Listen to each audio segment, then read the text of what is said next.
In this video, we will discuss about SIDBI grade A, most important topic, MSMED Act 2006.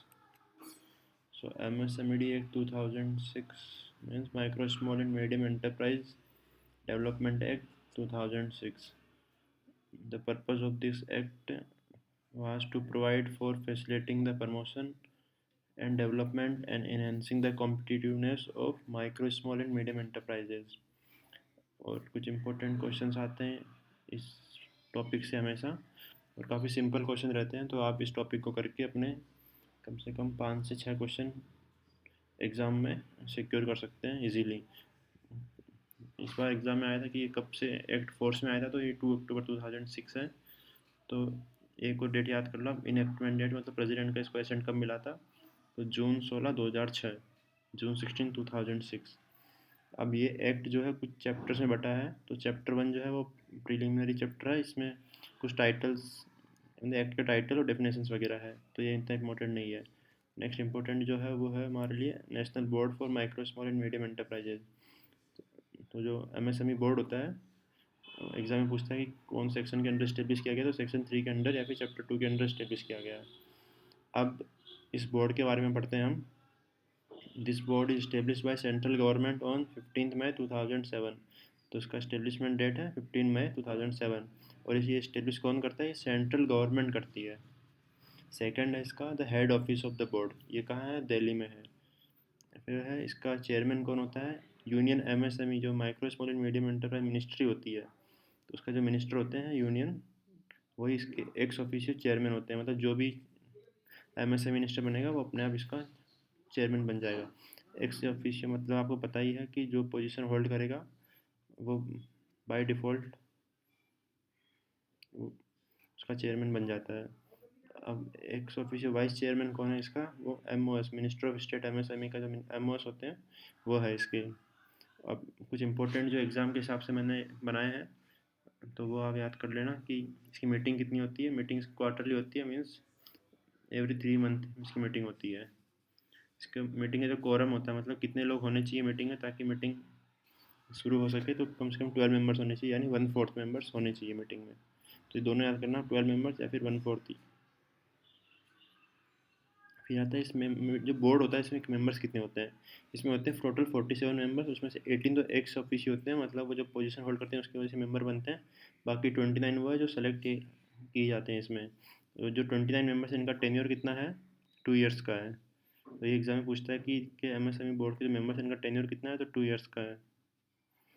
अब एक है central government can debar members if not take part in meeting in 2 consecutive meetings of the board. तो अगर कोई member इसका 2 consecutive meeting बुलाने पर भी नहीं आता है, तो सेंट्रल गवर्नमेंट उसको डिबार कर सकती है, हटा सकती है।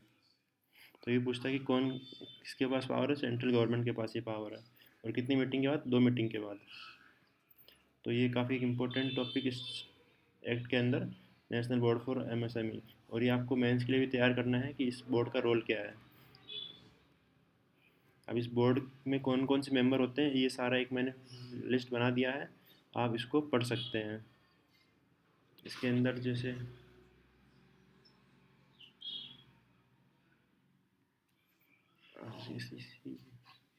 इसका सेक्शन 4 जो है चैप्टर 2 का, ये है removal of the member from board, मतलब मेंबर्स को कौन रिमूव कर सकता है। फर्स्ट है पावर सेंट्रल गवर्नमेंट के पास है, और कौन सी रीजन से, 5 रीजन है उनके अंडर इसको रिमूव किया जा सकता है। तो फर्स्ट है एडजस्ट एज इंसॉल्वेंट, यानी वो इंसॉल्वेंट अगर डिक्लेयर हो जाता है तो उसको रिमूव कर सकते हैं। फिर अनसाउंड माइंड का अगर पर्सन है या इनकॉम्पिटेंट है, कोर्ट उसको डिक्लेयर करता है, तो फिर उसको मेंबर्स से हटा सकती है। If he refuses to act और become incapable of acting as a member of the board, तो भी उसे हटाया जा सकता है। Convicted of an offence which involve moral turpitude, तो उसको भी हटाया जा सकता है। और he has abused the his position, तो भी उसको हटाया जा सकता है। तो ये 5 रीज़न है, आप पढ़ सकते हैं। अब अगला सेक्शन 5। सेक्शन 5 है ये बोर्ड, इसके एक्चुअली फंक्शंस क्या है, ये फंक्शंस कुछ लिख दिए, आप इसको रीड कर सकते हैं। Such as examine the factors affecting the promotion and development of MSME, to review the policies and programs of central government, to facilitate the promotion and development, and to enhance the competitiveness of such enterprise यानी MSMEs. तो ये भी आपको descriptive में भी आपको याद करना है ये कि फंक्शंस क्या है। तो एक अच्छा टॉपिक है डिस्क्रिप्टिव के लिए प्रिपेयर करना है आपको। फिर इसका सेकंड फंक्शन है, अब जो भी इन्होंने एग्जामिन किया इसका, to make recommendation on the matter referred in clause A. Clause यानी इसमें जो भी मैटर रेफर किए गए इसमें सेंट्रल गवर्नमेंट को रिकमेंडेशन देना है इसको। In the opinion of that government is necessary और expedient for facilitating the promotion development and enhancing the competitiveness of micro small and medium enterprises. तो जो भी यह एक सेक्शन 1 में दिया गया उसके रिकमेंडेशन देना सेक्शन बी में। और ये जो है एडवाइस करती है central government on the use of fund constituted under section 12। Section 12 हम पढ़ेंगे, उसमें एक फंड बनाती है सेंट्रल गवर्नमेंट, तो उसको कैसे यूज़ करना है उसका एडवाइस भी बोर्ड देता है। अब एक है सेक्शन 6 इसी का ही, this is about powers and functions of member secretary of board. तो बोर्ड के मेंबर सेक्रेटरी होते हैं, उनकी पावर एंड फंक्शंस है, तो इसमें आपको इतना याद करना है, ज़्यादा डिटेल में नहीं पढ़ना। अब अगला चैप्टर है अपना chapter 3। Chapter 3 is about classification of enterprises, advisory committee and memorandum of micro small and medium enterprise. तो सेक्शन 3 इसके ऊपर है। तो फर्स्ट है क्लासिफिकेशन ऑफ एंटरप्राइज। सेक्शन 7 सब पार्ट 1 में जो है आता है क्लासिफिकेशन ऑफ एंटरप्राइज। तो अभी हाल फिलहाल में रिवाइज हुआ है लिमिट्स, तो ये आप पढ़ सकते हैं। माइक्रो के लिए जो नई लिमिट है, investment in plant and machinery 2.5 crore, उसका टर्नओवर होना चाहिए मैक्सिमम 10 करोड़। स्मॉल एंटरप्राइज वो होता है जिसका investment in plant and machinery 25 crore तक मैक्सिमम, एंड टर्नओवर उसका मैक्सिमम 100 करोड़ तक होना चाहिए। और मीडियम एंटरप्राइज का investment 125 crore and turnover 500 crore. यहाँ लिखा नहीं है मैंने करोड़, पर ये एक्चुअली करोड़ में है।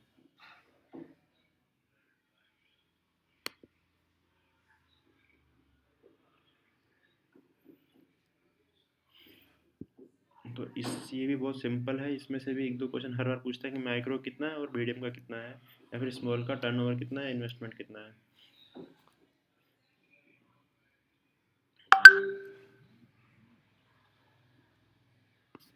एक चीज़ और मैं, अब इसका सेक्शन 7.2 है। सेक्शन 7.2 क्या कहता है, central government will constitute an advisory committee. एक एडवाइजरी कमेटी का, आप ये एग्जाम में पूछता है कि एडवाइजरी कमेटी कौन सेक्शन में आती है, तो सेक्शन 7.2 में आती है।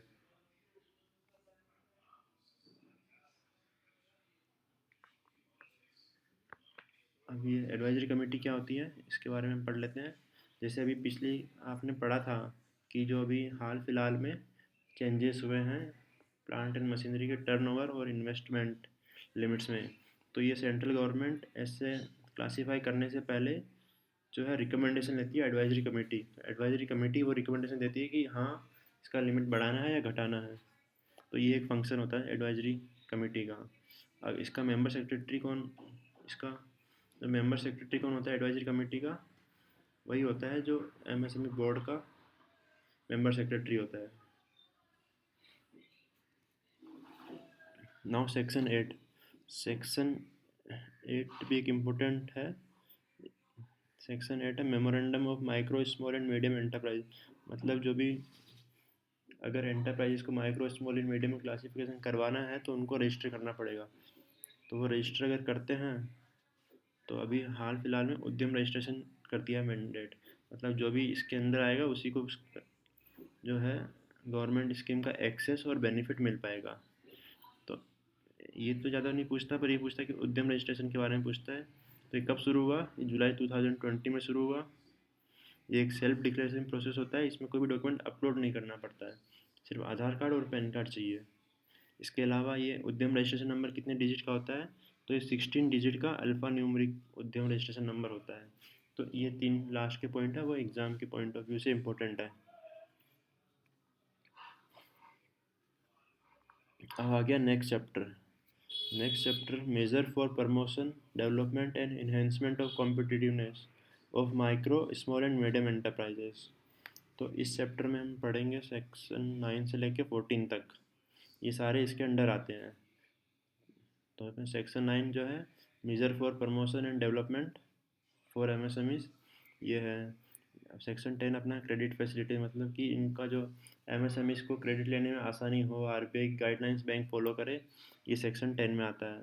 सेक्शन 11 में आता है प्रोक्यूरमेंट प्रेफरेंस पॉलिसी, मतलब सेंट्रल गवर्नमेंट या उसके डिपार्टमेंट या कोई भी गवर्नमेंट के डिपार्टमेंट अगर कुछ भी प्रोक्यूर करते हैं तो उसमें एमएसएमईज को प्रेफरेंस देना है, उनसे ही प्रोक्यूर करना है।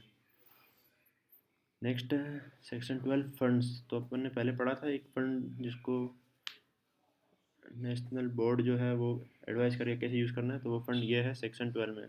सेक्शन 12 में लिखा गया कि फंड वन और मोर fund shall be created by central government and which will be credited with any government made by central government under section 13।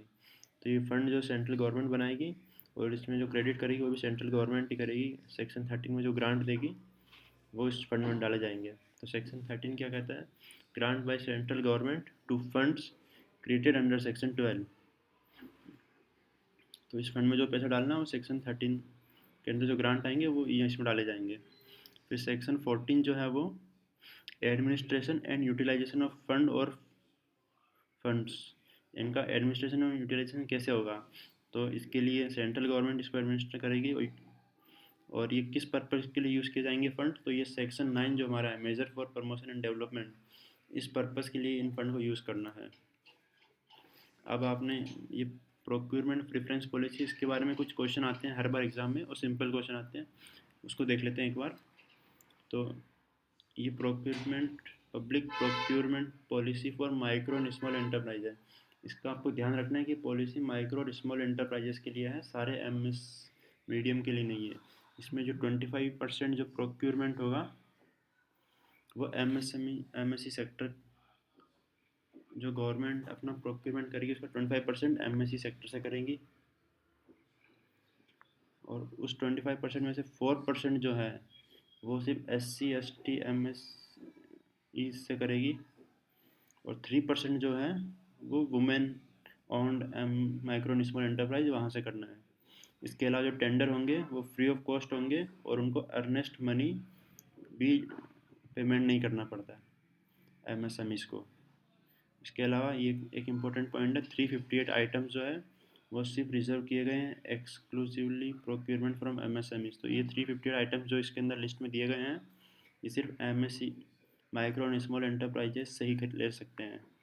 इसके अलावा एक है एमएसएमई संबंध पोर्टल, ये एग्ज़ाम में क्वेश्चन आ चुका है, ये किससे रिलेटेड है, तो ये ट्रैक करता है procurement of central ministries department CPSC कि उन्होंने MSC सेक्टर से कितना प्रोक्योरमेंट कर लिया है। तो थैंक यू एवरीवन, और इसका पार्ट 2 भी आएगा, वापस डालूंगा, अभी ये पूरा नहीं हुआ वीडियो, इसका पार्ट 2 में डाल दूंगा, लास्ट में PDF पूरी शेयर कर दूंगा ताकि आप इसे रिवाइज कर सकें। Thank you.